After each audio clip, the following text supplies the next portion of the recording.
संजू सैमसन के 97 से जब टीम इंडिया ने सेमीफाइनल में एंट्री ली तो दिल से यह आवाज निकली कि thank you Sanju Samson, justice done Sanju Samson.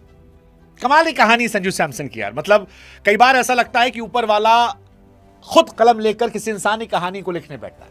मुझे अभी भी याद है कि न्यूजीलैंड में जब संजू सैमसन फ्लॉप हुए थे तो मैंने कहा था कि हो सकता है कि उनकी किस्मत ने उनके लिए कुछ खूबसूरत बचा कर रखा हो, क्योंकि खुशी का एहसास तभी ज्यादा होता है जब गम महसूस होता है, गम अपनी पराकाष्ठा पे जाता है। और संजू सैमसन ने वो गम झेला था।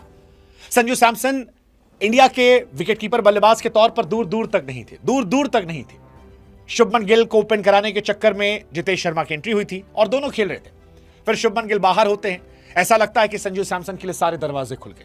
अब यहां से किस्मत जो है वो सारे सितारों को बुलंद कर लेती है।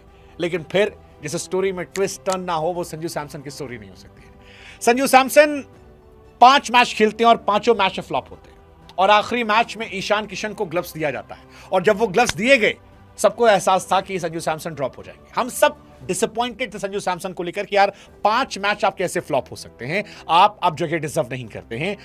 ये कहा गया था कि अब आप पानी पिलाएंगे और अगर किसी की किस्मत खराब हुई तो आपकी एंट्री मिल जाएगी।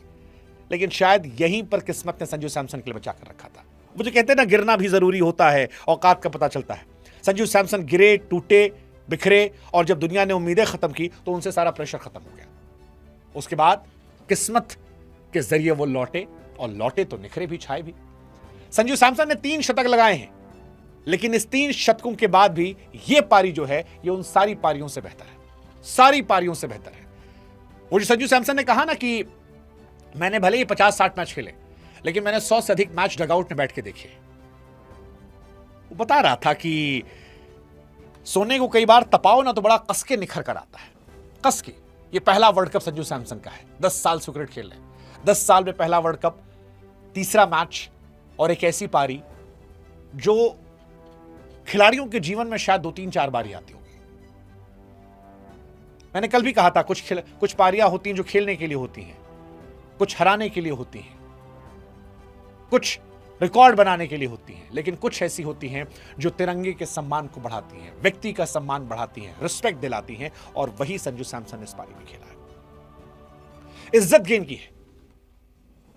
है, क्योंकि जो पारी थी वो अंधी नहीं थी। क्या संभल के खेला। मतलब आप इस पारी को अगर सही से आकलन करो तो आप इसे गंभीर और धोनी की पारी मिलाकर कह सकते हो। 2 विकेट गिर गए थे जैसे वर्ल्ड कप 2011 में गंभीर ने खेला था और धोनी की तरह छक्के से फिनिश करना, या इसे आप रोहित विराट की पारी कह सकते हो। वो नजाकत, वो खूबसूरती इसमें थी। संजू सैमसन के साथ भले इंजस्टिस जिंदगी में हुआ हो, काफी बार हुआ। पिछली सीरीज में उन्होंने अपने साथ इंजस्टिस किया था जब वो 5 मैच फ्लॉप हुए थे, लेकिन इस बार उन्होंने जस्टिस किया। सूर्य कुमार यादव जिन्होंने मजाक उड़ाया था, आपको याद होगा, सूर्या दो he really likes Sanju Samson. बहुत लंबे समय तक वो संजू सैमसन को बैक करने वाले खिलाड़ियों में रहे हैं। गंभीर भी संजू सैमसन को बहुत मानते रहे हैं, तो मैं इस बात को क्रिटिसाइज में नहीं लूंगा। लेकिन उस दिन थोड़ी तकलीफ हुई थी जब ये पूछा गया कि संजू सैमसन प्रैक्टिस कर रहे हैं और उन्होंने विराट कोहली के अंदाज में कहा था किसको हटाओगे, अभिषेक शर्मा, तिलक वर्मा, और फिर वो हंस दिए थे।